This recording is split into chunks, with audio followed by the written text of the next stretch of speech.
We're good. Let's start. We Thank all you. good? All Yes, right. we are. Okay, let's go ahead and call this meeting to order. This is a meeting of the Commissioners of Poolesville. It's October 5th. And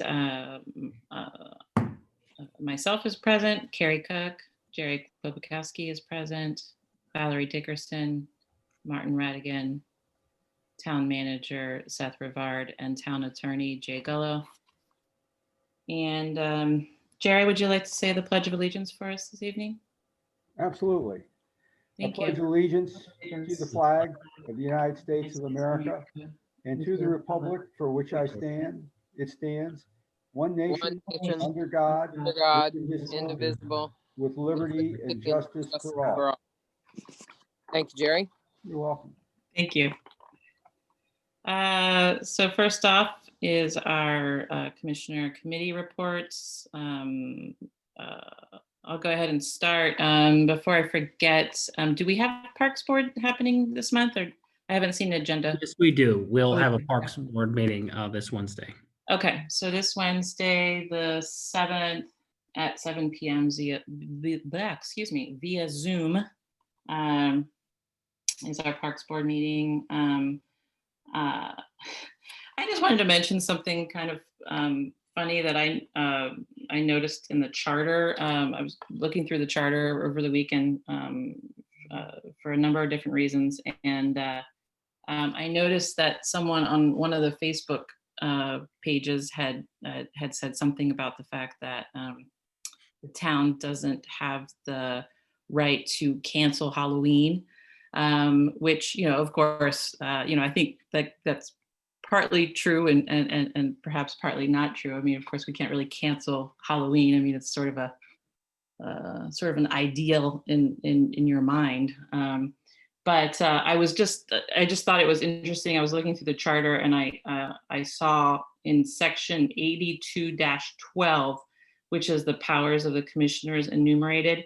In number 53 of the powers is the power of quarantines to establish quarantine regulations in the interest of the public health.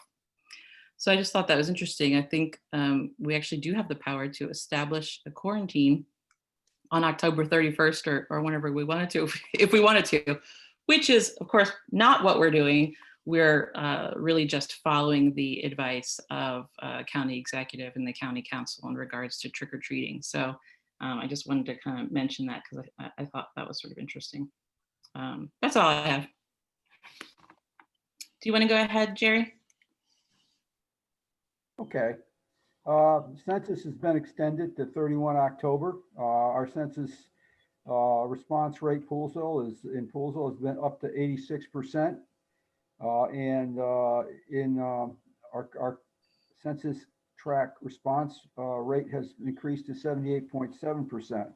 I've spoken with members of the county, a member of the county health department to reschedule the canceled COVID-19 testing and emailed the churches in town to see if they would be willing to be test sites. The Poolesville Baptist Church was the first to respond, and they are working with the county health department to work out the details. And the Poolesville Presbyterian Church has also volunteered to be a test site, and I sent the information on to the county health department. There's a possibility that testing will be on a weekly or a bi-weekly basis. No appointment is needed. And one thing that I was stressed in a couple of the meetings I was in, conference calls with state and county officials, is get the flu shot, get the flu shot, get the flu shot. I want to see everybody come through this, and they say that it also will help lessen COVID-19 effects if you contract it. So everyone should get the flu shot. There's plenty of flu shots for you youngins. If you're over 65 crowd, you need the high dosage vaccine, which is a little harder to find. Respect to the Route 28 bridge. Finally, there is a possibility it will end the work on it by the end of this month. In talking with the state highway contact I have, I was told that some of the current work is weather and temperature dependent, and thus is due to past weather delays and additional required bridge repairs. Work will probably continue through the entire month of October. However, weekend closures will only be scheduled on an as-needed basis after they evaluate the work schedule, the plans, and worker safety requirements. And the small cell 5G rollout, a coalition of municipalities that we were talking about in previous meetings has filed an NBank with the Ninth Circuit Court, and the FCC will have 15 days to respond, which is expected sometime, and the Ninth Circuit Court's decision is expected sometime before the end of this month. And that means that all 26 judges of the Ninth Circuit Court has to review the FCC's order, not just the 3-judge panel.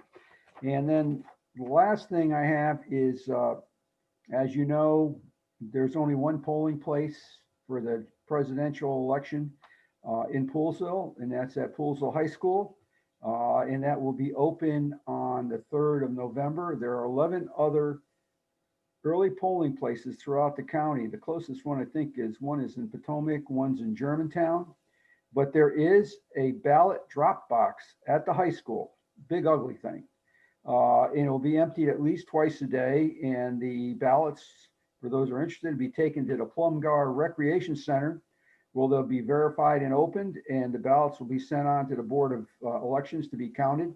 And no election results will be announced until the polls close throughout the state.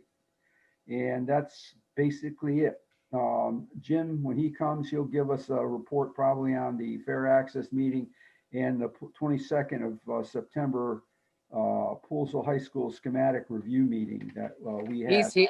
He's actually here. Oh, But yeah, Jerry, I have a question. All Thank you these for actors come, and yeah, he's Jerry. gonna listen on that. Thank you. thank you for the update on the election stuff. Can we confirm that Poolsville High School is going to be the voting in person place for yeah.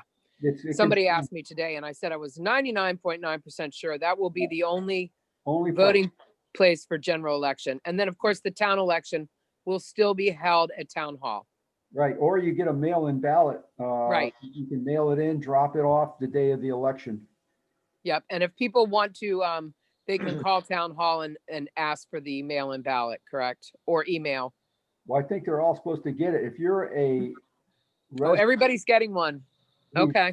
Oh, yeah, if you're a registered with the Montgomery County Board of Elections and you live in Poolsville, you'll automatically get a ballot for the Poolsville Town Commissioner. Do we have any idea when that's coming out, Seth? Or Yes, Jerry? I was just going to jump in and state that it'll be the week of October 19th. We hope to have these mailed on Tuesday, the 20th. The county registration will be finalized on the 16th of October. We've been promised we'll have it on the 19th, so we just need to print the labels. Everything will be ready to go. We just have to print the outside labels from the registry list that the county provides to us, and then we'll try and mail those out on the 20th. Based on what you also said, Valerie, I want to be very clear, and we all need to do our diligence to get this message out, is that our residents need to understand that the only place they can drop off their ballot or mail it to is town hall. The box at the high school, the Poolsville High School, they cannot submit their ballot there. So that's the town for the town election. So they can only submit their general election ballot at the high school, but they have to bring the town ballot to town hall. That's correct. Yeah. No. Okay. Yep. What's Thank you for reiterating that, because that really is important. And I think maybe, in the weeks leading up to the election, we should just get something out on the Facebook page a couple times, just reminding people the difference. Yes, I'm going to post it there, our website, and I've already talked to Randy with the paper. Yeah. He may drop in his informational tidbit section as well. So just want to great. stress that. Yeah, that's a good point. All right, great. Thanks. Thank you. You're welcome. Jim, do you want to go ahead and give your commissioner committee report?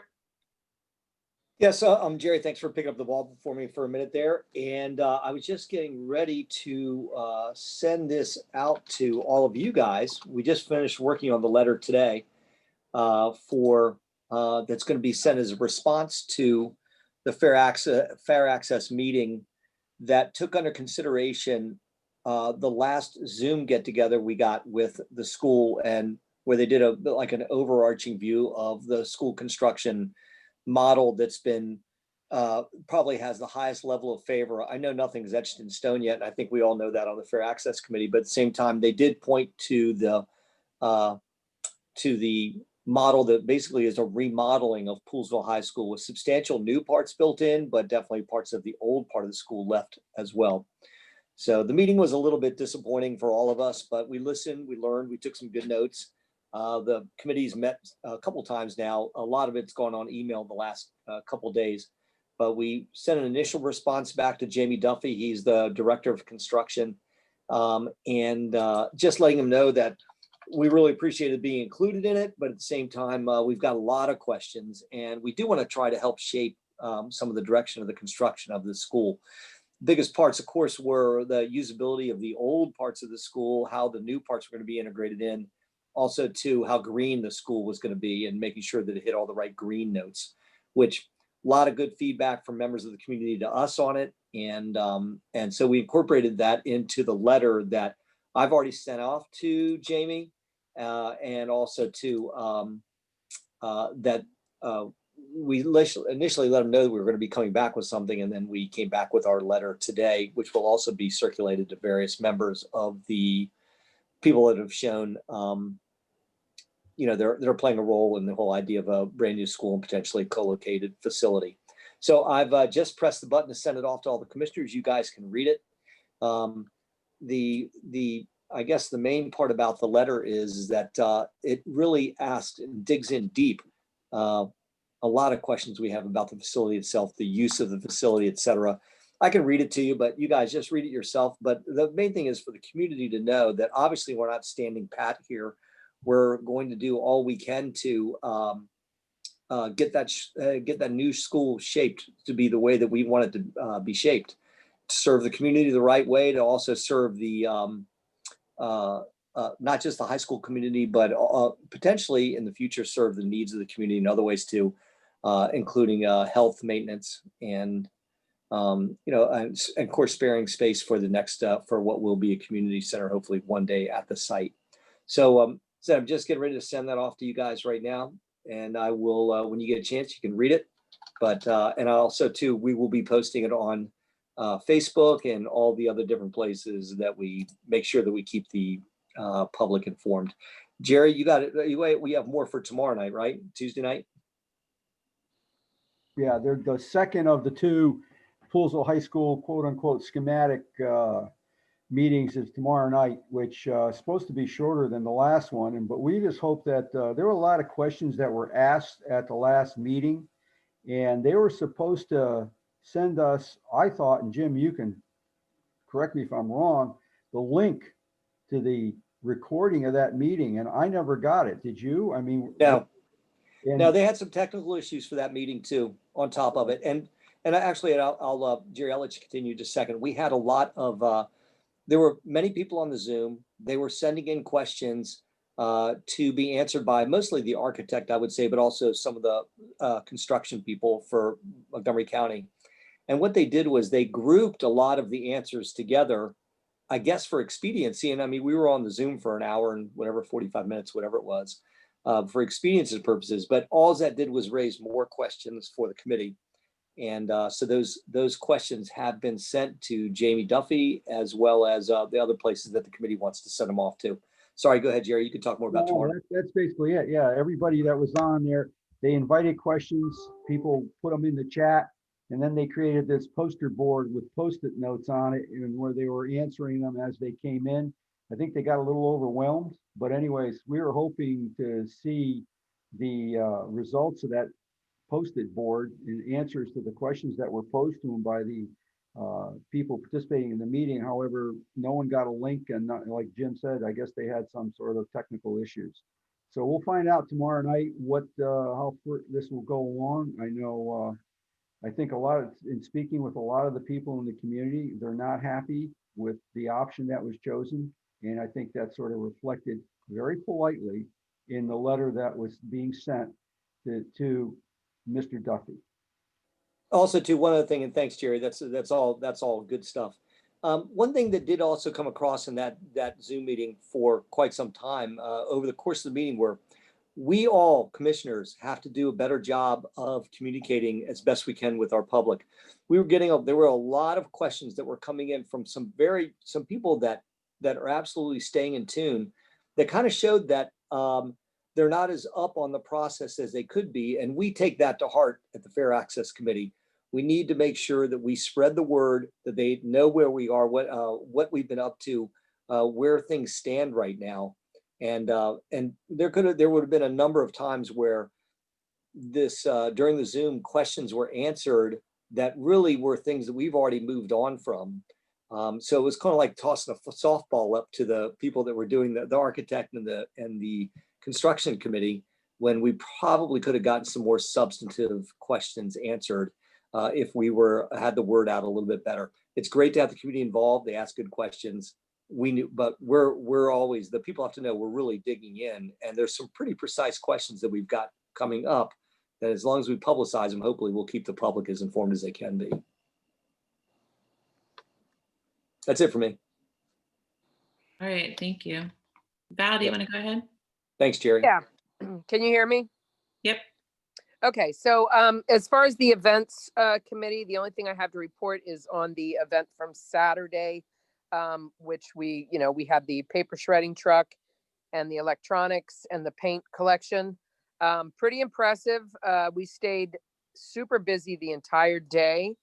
We collected 1 ton of paint. We collected 9,000 pounds of paper to be shredded. And that was sponsored by Jim Brown. So thank you, Jim. You're welcome.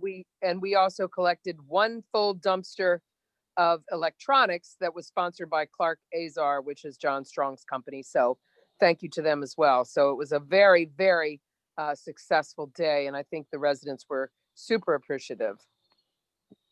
Good. Other than that, you guys can see that WUMCO is, way ahead of the game with the scarecrows. They look amazing. We've got, not only do we have a lot of people register, but sadly there's still people who wanted to be a part of it that probably just won't be able to be because of the deadline. But what a magnificent turnout already, and the scarecrows are phenomenal. So great job to our residents and businesses. And it was great to see people out.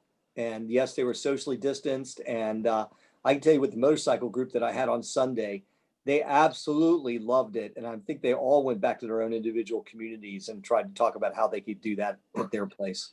So that was it was great. That was a lot of fun. Great to see people out. Yeah. Good use. Felt like old Poolsville. It did. That's all I've got. All right, thank you. Apologies, I'm trying to keep my kid out of the room. Okay, Martin, go ahead. We are meeting a week from Wednesday, I believe. As you know, we didn't meet last month, so I don't have anything new to update you on at this point.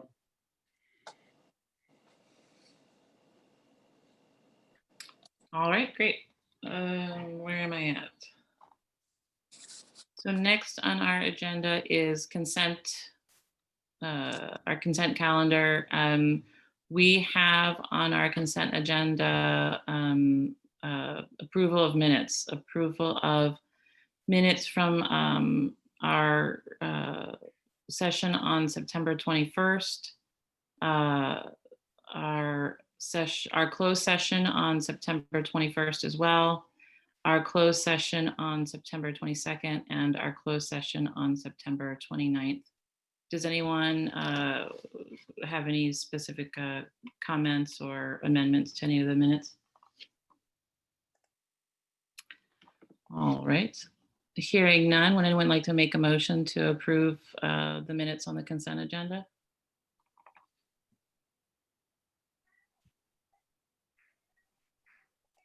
Jerry, you're muted. I'll make a motion that we approve the minutes from all of the sessions that Carrie just mentioned. I'll second it. Thank you. All in favor? Aye. Aye. Aye. from Any Val. opposed? Thank you. Motion carries. Next is public comment. And I believe you said we don't have anyone tonight, Seth? That's correct. Okay. First on old business is, as always in our world, currently is our COVID update. I don't have any specifics for COVID update, just provided that we have put back out the picnic tables at the locations they've typically been at. So those are out. That's really sort of the only net change in that regard. I did not look at the current latest numbers for Poolsville. And I just looked at the maryland.gov site. It looks like our number is at 54 cumulative cases. That's in the 20837 zip code.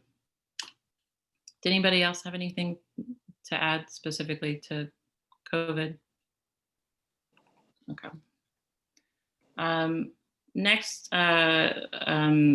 we had actually meant to take Diversity Council off of this agenda.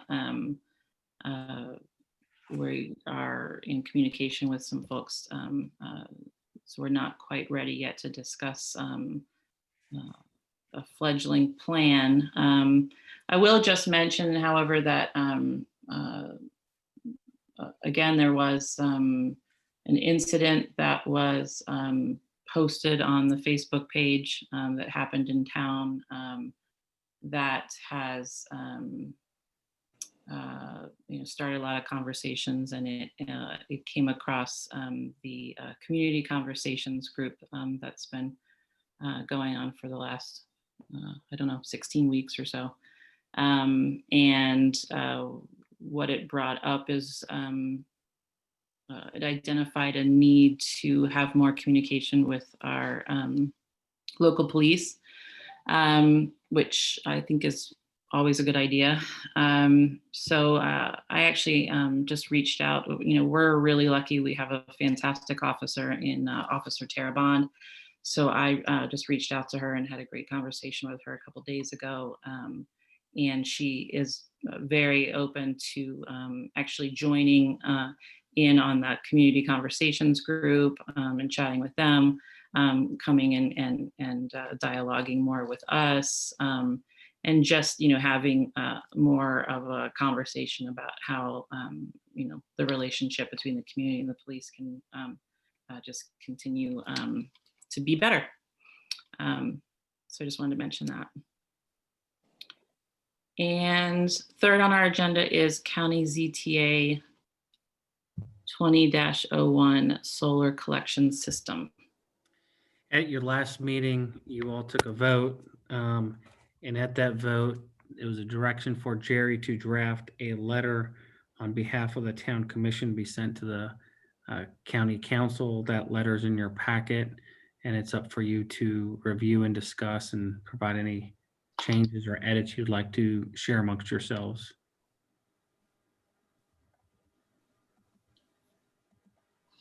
What the heck is this? So I think it's a good letter. I just think it needs to be amended as coming from Jerry and whomever else wants to join, since there wasn't a consensus to send it out from the whole body. Well, letters like this should come from the president of the commission, not from two or three, I've only known one indication, one instance when a letter was sent out claiming to have there was a unanimity amongst the commissioners on a specific issue, at which time two commissioners did write a letter saying that the letter was incorrect, that there was not unanimity with the commissioners, but that's the only time.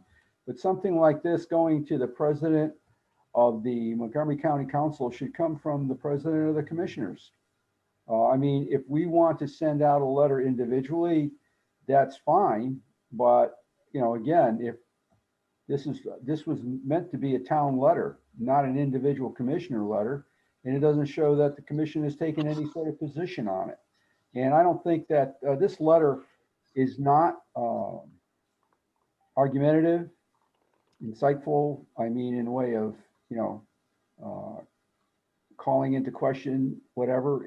But it says that, you know, there are things that are happening, specifically this climate action and resilience plan that's due out in November, and that it's only prudent that all concerned, specifically the county council, have an opportunity to review and consider the totality of its recommendations. And therefore, there's no reason to rush with pushing this ZTA through before the CARP is released. And we understand that the Council President Katz, has recommended a task force be established to conduct further discussions on the ZTA while keeping the CARP's recommendations in mind. It's a plain vanilla letter. And I think it just says, you know, basically we support what you're doing, and nothing more than that. It doesn't say that that we are, you know, that there never will be solar panels in the ag reserve, even though right now farmers can put and those raising livestock can place solar arrays on their barns and homes. So, you know, it's like, let's see what the CARP's going to recommend and how this could maybe possibly blend it in the ZTA with more substantial things for climate change, countering climate change by the county. And that's it. That's basically it.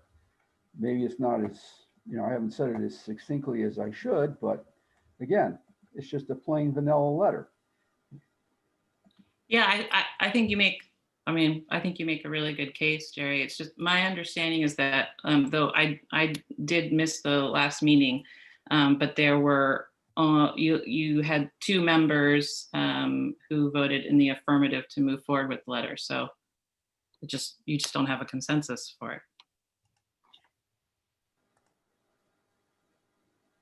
Well, should we vote again then, while we're all present? I believe so. Jay, what do you say, sir? As it stands, the motion that you made to do last month passed with a 2-to-1 vote. So the charter says when you have a quorum, you can pass things with 2 votes if there's 3 people voting.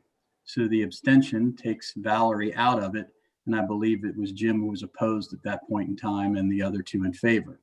So you said you were going to write the letter, and that motion basically said, Jerry, write it. That was really where you were. You didn't actually say you were sending it until it was written. So I think you all need to vote on the letter tonight on how you want it worded, and to give you maybe some relief that talks with what the president's talking about. A lot of towns, when there is a divided decision, because it doesn't represent everyone's opinion, but it does represent the town since it was passed by the requisite number of votes, they start the letter, maybe not in the first sentence, but they start the letter in some way saying, on such and such a meeting date, the county commissioners voted by a 2-to-1, and they lay that out, vote to send the following letter. They make it nice. I mean, you got to work that in there, but that basically shows that it's not, I mean, it lays the facts out. This isn't a unanimous opinion of what you guys wanted to do, but it did carry 2 votes. But you do need to vote again on tonight's letter because you don't have a consensus behind the actual letter. So what I read in the charter is that 3 commissioners shall constitute a quorum for the transaction of business, and that unless otherwise specified in this charter or in an ordinance passed thereunder, action may be taken by the affirmative vote of 2 commissioners. However, in this case, you had 4 commissioners present at the time. And it also says in the charter, no action, ordinance, plan, basically anything that we do, shall be enacted or adopted by the commissioners of Poolesville unless it receives the affirmative vote of 3 commissioners. I mean, right. This doesn't get any clearer than that.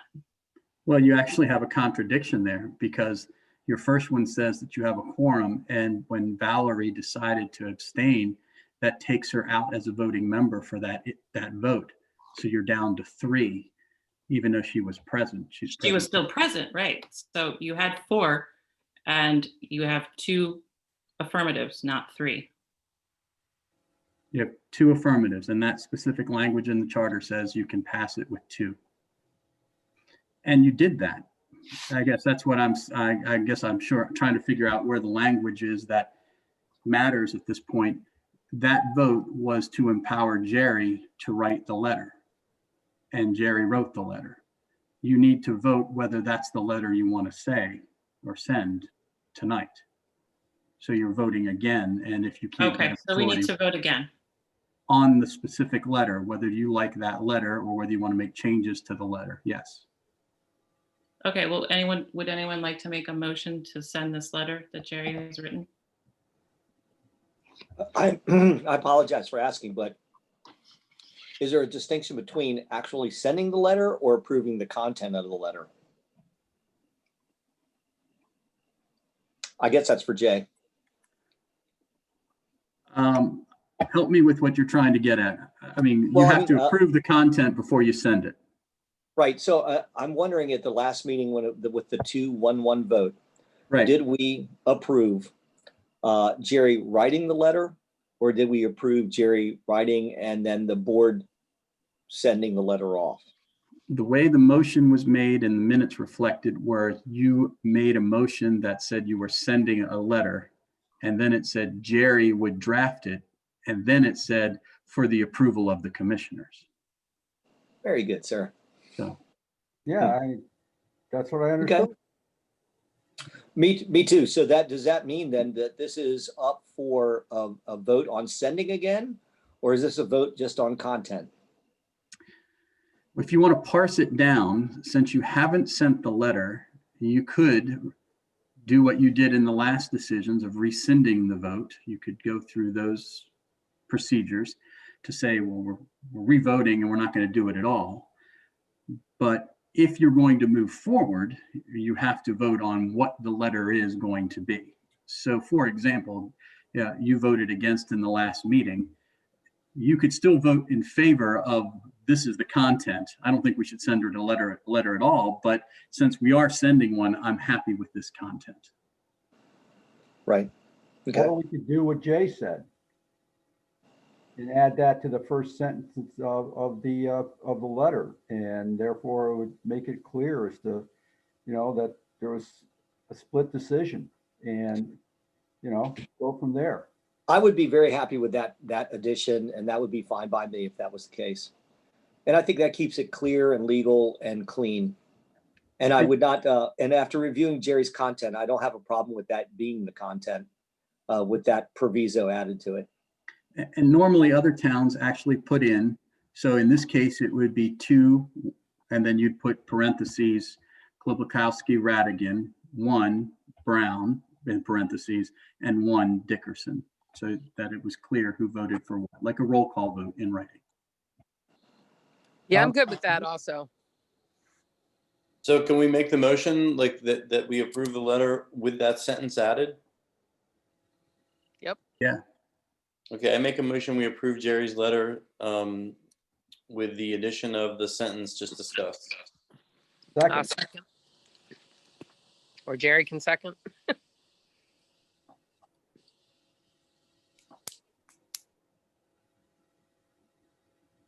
Are you there, Carrie? I'm just wondering why we would send a letter on behalf of the whole board if we don't have a consensus to send the letter.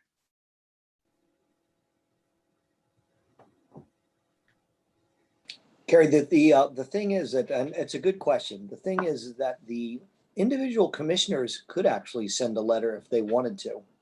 Right. So why yeah. don't we ask them to do that? Well, Because, go ahead. No, go ahead, Jerry. No, Well, because Jerry made a motion that he wanted to send it from the town, and we voted on it, and that's where we landed. see, I don't understand. It's like, Okay. this is gonna sort of blow up the council against us, or something like that, and have some long-term effect. I think that's the feeling from myself. I think, I don't want to speak for Jem and Val, but I think perhaps that's it's the for me feeling from too. the three of us. Yep, it's for me too, but I don't mind it, Carrie, we can, if you guys want to engineer a revote, you might get a 3-2, or you might get a 2-2-1 again with Val. I would say that that having it be watered down to reflect only Jerry's and Martin's views in that, that's the next best scenario as far as I'm concerned. So If you think you got enough votes to go ahead and make it that we don't send the letter, that's fine. But otherwise, I'm content with just Martin and Jerry saying that they were the ones that expressed the need to send a letter. Okay, then I guess I would like to try and have a revote then. Should I make a motion myself? That's the Jay thing. So you're talking about the revote being rescinding the last action, Sure. the last action from the last meeting. So yes, you should make a motion. You have a motion on the table right now. So you have a motion made by Radigan, seconded by Klobakowski to add this letter. So if you want to do this exactly by the numbers, you need to make a motion to table that. Because I you're make a not going to motion take to action table on it. that. Table the one that was just made to add that to the letter because you want to take other action before you actually finish the vote on that. That make And sense? I would second Carrie's motion to table.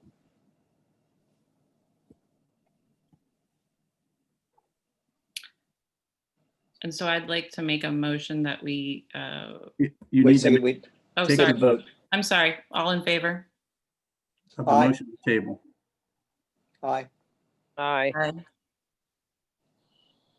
That's Three. 3 ayes. And any opposed? 2. 2, thank you. Now the floor is open. You can make your motion, your next motion. I'd like to make a motion to reconsider sending the letter that Jerry has written. I'm not sure how to put this.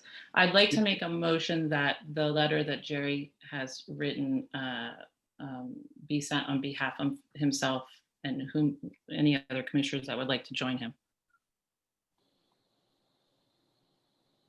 I thought a motion to rescind can only be made by the people who, Passed it.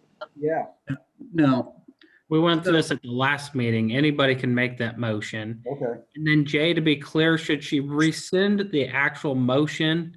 Not Yes. draft a new motion, just rescind the other one. So Carrie, I think what we need to say is we rescind the motion that was passed at the prior meeting that directed Jerry to send a letter, or excuse me, draft a letter, and then you all send it. So I think that's what you more or less need to state. Rescind that motion, the drafting of the letter, and then the direction to send it once you were all content with the content. So I'll make a motion to rescind the vote of September 21st Mhm. and to ask that the letter instead be sent on behalf of Commissioner Klobakowski. That's not right motion. break it into 2 separate motions. Just do the Okay. motion to rescind at this point. Motion to rescind the writing of the letter that Jerry wrote.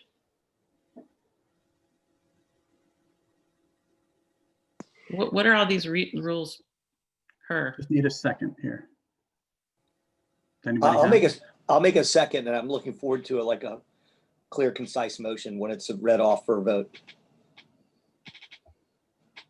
Jay, can you give us that what that motion is? At this point in time, I think the cleanest one that we've kind of distilled this down is you're rescinding the past action of the commission at the September 21st meeting to send this letter. No, to draft a letter, Well, to draft the letter. draft a letter. I mean, I'll redo the motion, but it was rescinded to draft the letter that Jerry did. That's what you're taking out. And that's what the motion is. So if you vote in favor of that, that action will not happen. So Carrie, you need to be so moved on that, and I'll second that motion. I'll do it, but I'm not, I don't understand why we need to do it. I mean, he already wrote it and it's a fine letter and I have no problem with him sending it. I just want him to send it on behalf of himself. But if that's what I need to do, then I'll so move. And a second from me. All those in favor? I'd like to know, Aye.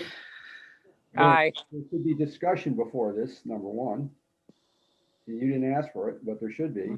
Am I correct, Jay? Go ahead, Jerry, sorry. I would like to know specifically why you will not send a letter from the town.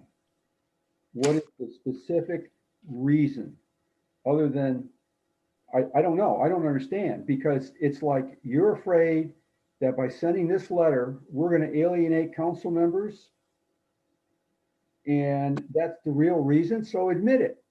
If that's the real reason. So that means any time that the town disagrees with a council member and somebody disagrees within the council or commission, that we don't send a letter, we won't. I mean, you can't always agree with the upper body. I mean, they're not agreeing with some of the governor's steps are. You know, I just don't get it. I don't get it. Well, Jerry, I don't mind explaining it to you, and I appreciate you asking.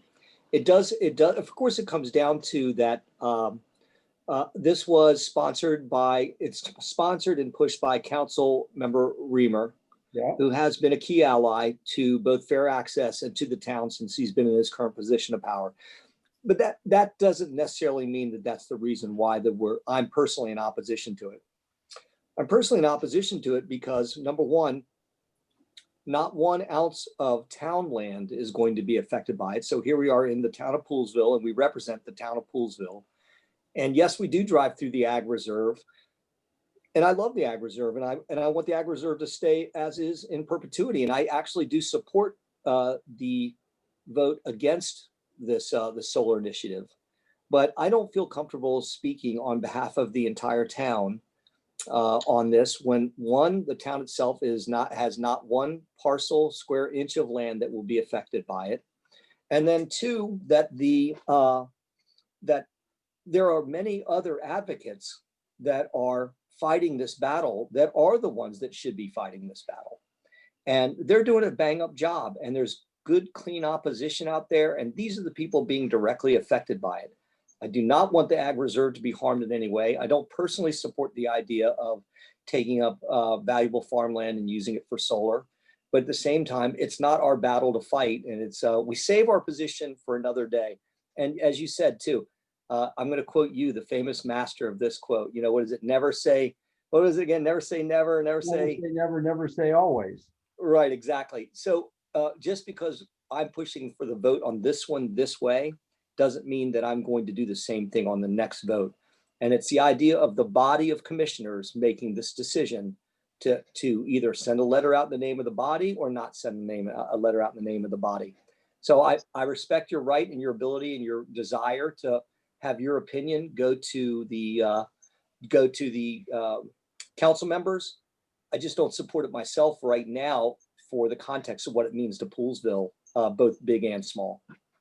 Well, I can respect that, but I look at it, as I said before, Poolesville, yeah, it doesn't impact interior Poolesville, but we are in the Ag Reserve. And just as I said before, ships in the ocean, you know, has to contend with what happens in the ocean surrounding them. And I think sometimes you just have to stick up and you know, support things that may not necessarily be internal to you. And I stand beside you on that, sir. All I right. just don't stand beside you, right beside you on this one. All right. I agree with you too, Jerry. I actually respect that you wrote the letter. I think it's a great letter, actually. But I also feel like there's times for us to weigh in on these county and state subjects. But on this one, it just doesn't feel like the right time. And we don't have, you know, the feeling on this board is not, we're not together on it at the moment, you know? So it just seems point. like it should be a letter coming from whomever feels strongly about it. Well, then let me ask this to Jay. I thought a long time ago, commissioners cannot use town stationery or their title in anything that goes contrary to the commissioner's previous decisions. I don't know if I'm saying that right, but in other words, I thought I wrote an innocuous letter to a Boy Scout concerning our wastewater treatment system. And I was chastised for it because I put it on town letterhead and used my name and said commissioner. So with that, so I do remember things. The little gray cells do work. So. here's the You result. are, I don't know if we have a specific rule about this, but I personally don't have a problem with it as long as it has your signature. you have a rule unique to you all in your ethics provision, and this is a unique Poolsville deal that says that an individual commissioner cannot represent the position of the town unless they're authorized by the town. And so it's been interpreted in the past, and this is in the distant past, I think it was that incident, where if you're using town letterhead that says all the boards, all the commissioners on it, town of Poolsville, and somebody gets that, they could interpret that as being the town's position, even though it's signed by one person. And then we had some discussions in recent times of everybody having their own letterhead, and that never really materialized because it was, kind of contrary.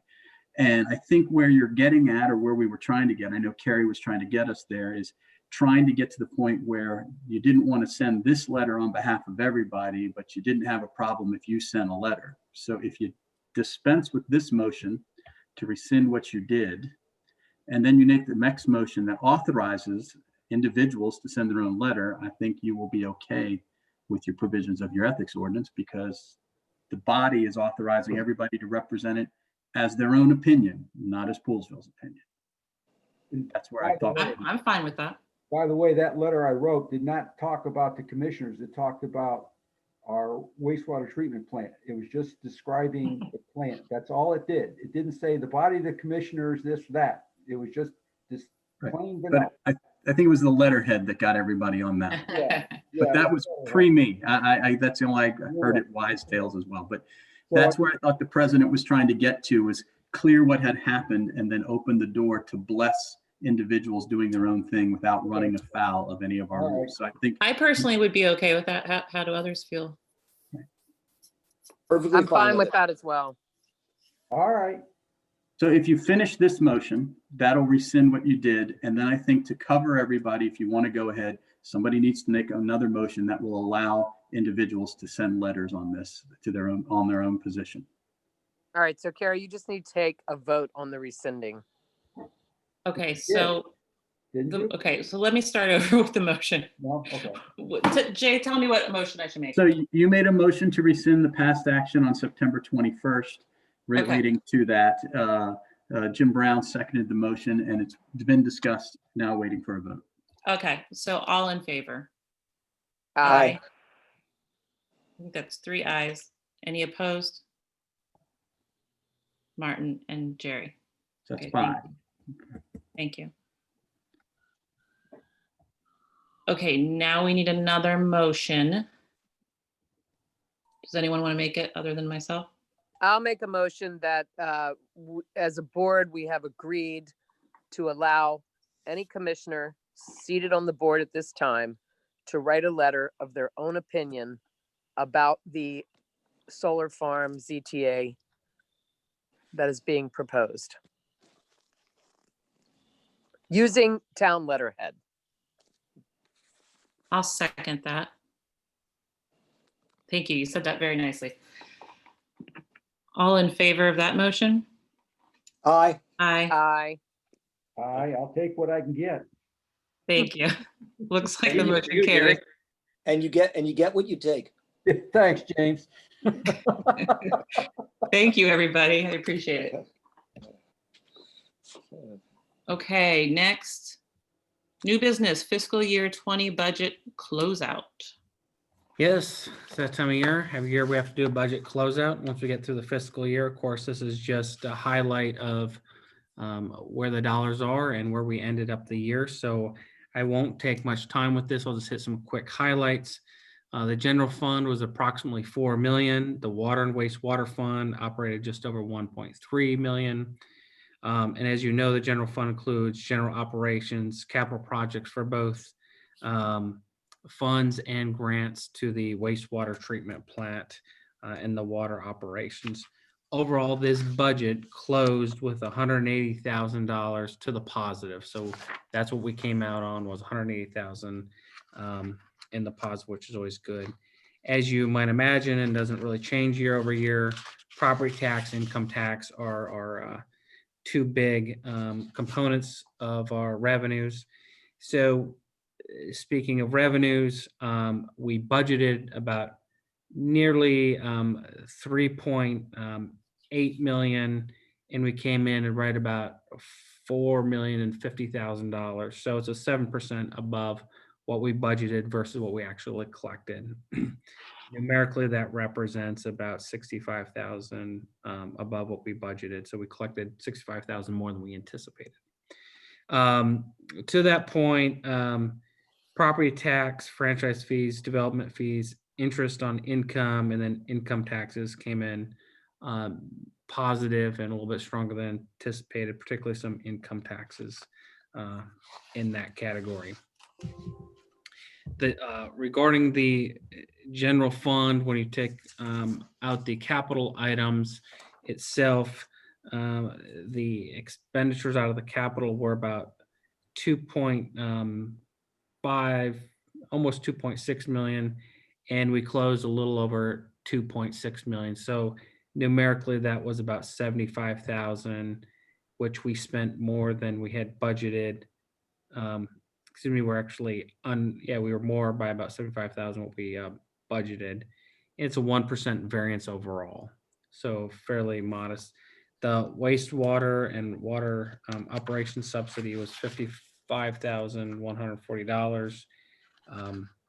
As you typically have seen in the past, of the general operations, 38% goes trash. 38% goes to salary, 20% is the trash. We have about 10% of debt service, park, streets, and sidewalks, 11%. So that cumulatively is some of the bigger areas where your dollars go to. Regarding the wastewater operations itself, we budget about 1.35 million, so about 1,355,000. We closed at 1.4 million, so we're about 0.9 or almost 1% over there. The user fees were up a little bit. The interest income was as well. And then revenues from WSSC, where they tie into the north of town off Jerusalem Road, was up a little bit. So regarding the expenditures in wastewater, we were only 0.03% above what we budgeted. So we were just about 40,000 above what we budgeted versus what we closed in wastewater operations. So it's fairly close. Salaries, which is a lot of the operations, and both the water and wastewater side of our facility. In terms of final closeout, we're still above our 17.5% that we like to keep as unrestricted as a cushion. So, and I want to be clear that 17.5% is based on the $4 million. So the goal is to have, of that 4 million, 17.5% set aside unrestricted in the event that we have a downturn like we're facing now. So we have a little cushion to be able to use some of those dollars or reallocate towards projects when times are a little bit better if we like. But you can think of that as a savings account for days when things are not as rosy. So that's really a quick closeout. I provided in your budget, I provided in your packet the full closeout. That's all there. The auditors have been through it. They only had one or two sort of technical things through there, so we feel pretty comfortable with it as well. Thanks for presenting that, Seth. You're welcome. Any I have a questions? couple questions, if I might. for it. Did we ever get or submit to the state the request for a grant to upgrade our wastewater treatment plant? Yes, the ENR you're talking about. That is correct. Did we get a positive response back from the state saying you will get the money? Or are they working through the the grant request? We are in a phase where we know we're going to get awarded. Okay. And it should be at the full amount that we've requested. I don't think there's anything highly technical, but we just need to sort of confirm, the level at which they're going to fund that. We believe it's at the full because we had a question, but it appears that they're doing that. So their actual formal announcement may be early this spring yet. Basically, we've kind of gotten a positive indication. It's not the official indication, but then they'll announce that here shortly, and we have to then get our plans approved by Montgomery County on certain elements of it. So if all goes well, we're probably talking about construction in the spring of maybe 22. Okay.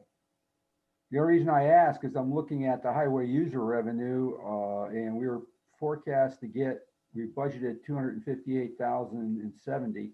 We got 199, 551. So there was a shortfall there, unless it's the way the money came in, and we were going to get checks after 30 June that we would then cash, that would make up, raise us to the 258.70.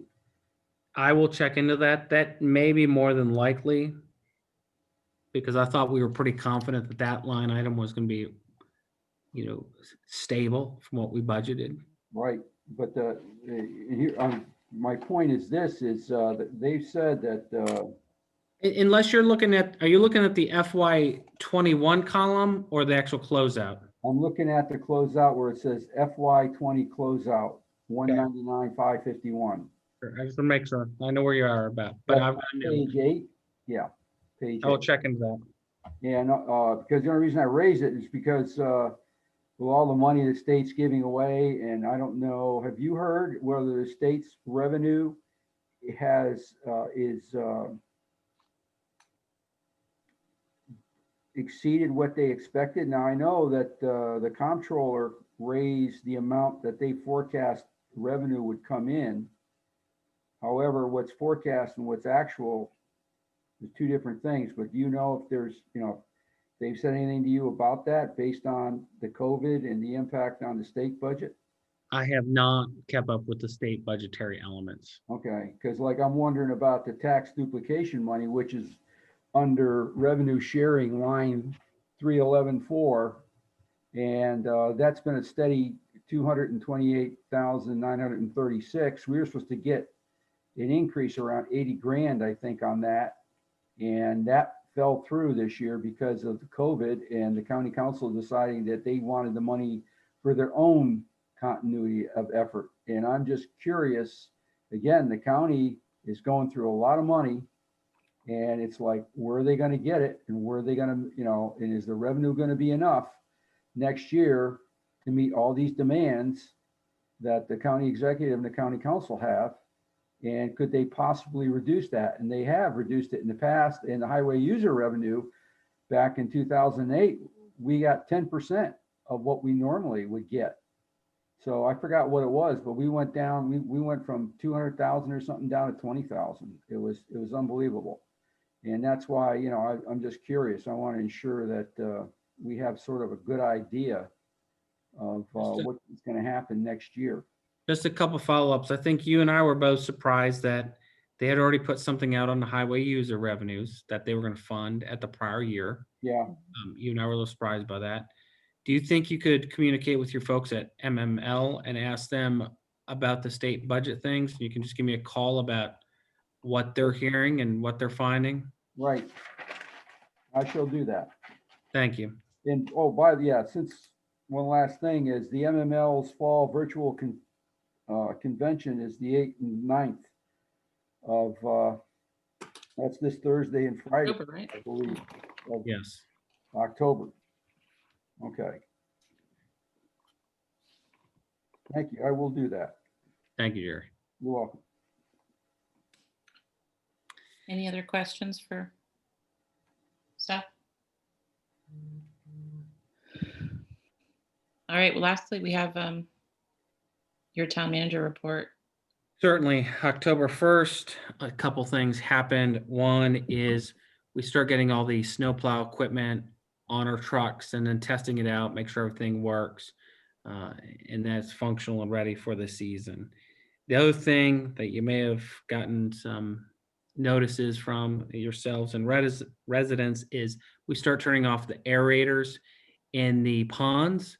A lot of it has to do with the fact that the weather is now cool enough where usually the duckweed and algae formation is a little bit reduced or significantly reduced. The other thing too is that the dissolved oxygen, which the fish need to survive, increases in colder weather. So there was a concern about one pond, and again, it's covered with a lot of it's covered with some duckweed, but it's not thick. The fish can still get to the surface, they're able to breathe it, and duckweed actually helps with the dissolved oxygen in there by sucking out some of the nitrogen and phosphorus that are in there. So not everything that is green is automatically algae. And I know you've been dealing with this for years. I'm not the first person to present this to you, but it's come back again. And I did respond to that one email, Carrie. Okay, great. Thank you for that. Just maybe this is a dumb question, but is there such a thing as like, too much duckweed? I mean, Yes, it can get too thick uh-huh. correct, as well. Mhm. And the pond I went over to had, a fish could poke through there. I mean, it's just one sort of layer thick, if you will. And there were spots where there's open surface water as well. Mhm. So there's opportunity for, surfacing and other things. I mean, I saw turtles out sunning and other things. I mean, it seemed like the aquatic life was good. There was no die off and kill off. And you've done this every year, every October 1st, and I don't think you've had historically a significant issue. I guess this does bring up the fact that we had talked about Collier Circle and the county coming out and doing an assessment of the depth of that. And and that was back in July. I pinged them in late August how they're coming along with that report. Basically, it's an assessment of has it filled in with sediment, and they didn't have a response in August. And I pinged them last week, and they said they're assessing the data now and will get back with me shortly. So I haven't left it off my radar, and I continue to ask them questions. So if I don't get a satisfactory response before long, I guess we'll take it to the higher political levels and get some action there. We're working on street lights. It's just kind of that time of year. We got through some of our summer activities and we're working on that. As you know, there's several street lights and a series in a row that are out because of underground electrical issues. So we have to have our subcontractor come out and get those. We're trying a different subcontractor because our other one wasn't quite as responsive, and we'll see how this works as well. So Seth, I'm sorry, you've reached out to someone else about trying to get those ones on Wooten Avenue and, okay. There's 4 different spots. There's General Custer, there's Lilly, there's ones on Wooten, and I'm trying to think of the 4th spot. Yeah, So- I can't either. I know those We're- 3 I we're- mentioned. Absolutely. Okay.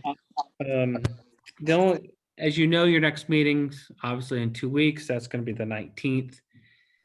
I've been alerted to the fact that sometimes you don't schedule a meeting the night before election, historically. Of course, that was because the room was all set up.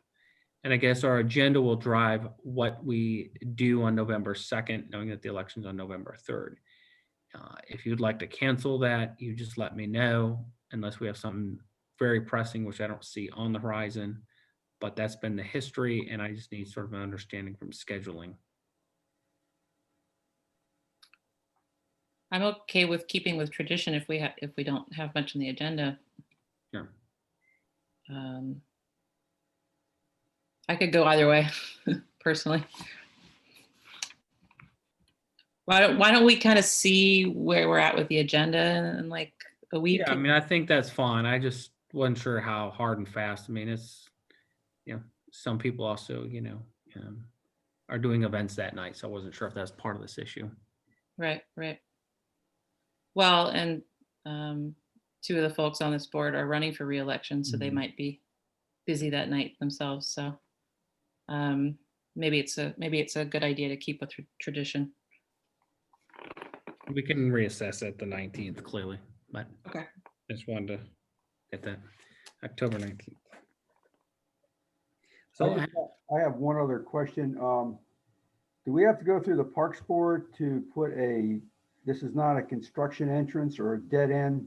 at the intersection of Oxley Farm and Westerly Avenue, because well, I guess there's been times where construction trucks that have construction material or cement have turned down Oxley Farm thinking they can do a cut through, only to find out that there isn't one there. So When I did have John, I asked him to have the company put up a sign.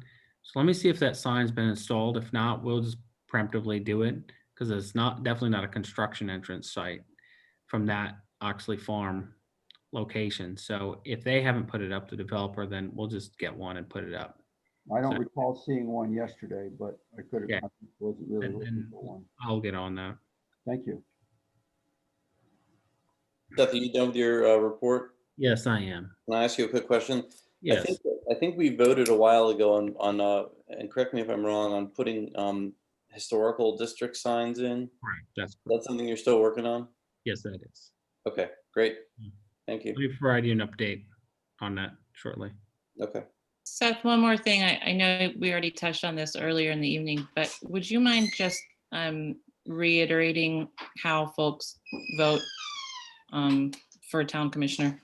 Certainly. Just to be clear, there's two methods. One is, of course, the traditional voting in person, which is 7 to 8 p.m. at Town Hall. It'll all be by paper ballots. There's not going to be an electronic system. And then, of course, the mail-in ballot is the big element. We're going to send out to every registered voter in the town of Poolesville. And again, that list comes from the county, the registration list. That's what we rely on. And we will send one out to all those registered voters. And again, that'll be about the week of October 19th. And they'll have through the day of election day to either bring that in or drop it off at town hall. And on election day, of course, we'll accept it till 8 p.m. just like we would any other ballot. But if they're going to mail it in, they have to have it stamped and postmarked at the post office by the close of what's the post office's deadline, which would be 5 p.m. So that's going to be the process in terms of getting votes. And again, when you get your mail and your piece of envelope, within there are going to be basically three things, at least three things. You're going to have the ballot, which you'll fill out. You'll then put it in a ballot envelope, which you do not mark at all. So you provide your anonymity. Then you have your affidavit. And then you have the return envelope. So there's four things in there: the return envelope, affidavit, a ballot, and then an envelope for the ballot. So it's secret and hidden. We don't know who's voting or what you voted for. Those would be the four items in there. On the return envelope, it's going to have the town's address in the upper left-hand corner and in the middle. It will get to us one way or another, and we'll have that pre-posted as well. So there's no postage, return it. And I It believe, can only be returned, again, just to stress, it can only be returned to town halls we discussed earlier. And the one at Poolesville High School is only for the general state and county election. and for the commissioner election, I believe that you had said we wouldn't actually give the results until, what was the date? It would be a week later, which I believe is going to be November 10th, would be the final and official. Okay, great. I don't know if we're going to release preliminary the night of. Obviously, it's not going to make much difference because you can't go back in time and postmark anything, and the polls will have to be closed. But Jay, have we kind of firmed that up? No, the election board hasn't decided.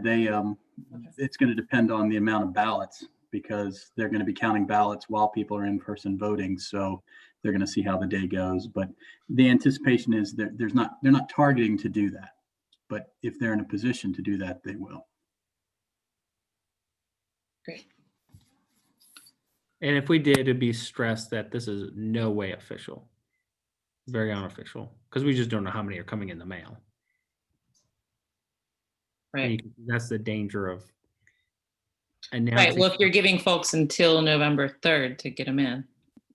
Yeah, I mean, that's the day of Okay, election, so everybody has the right, but then we'll allow a full 7 days for them to get to us. Yeah, And then no okay. meeting on the 10th. Great. Thank you. You're welcome.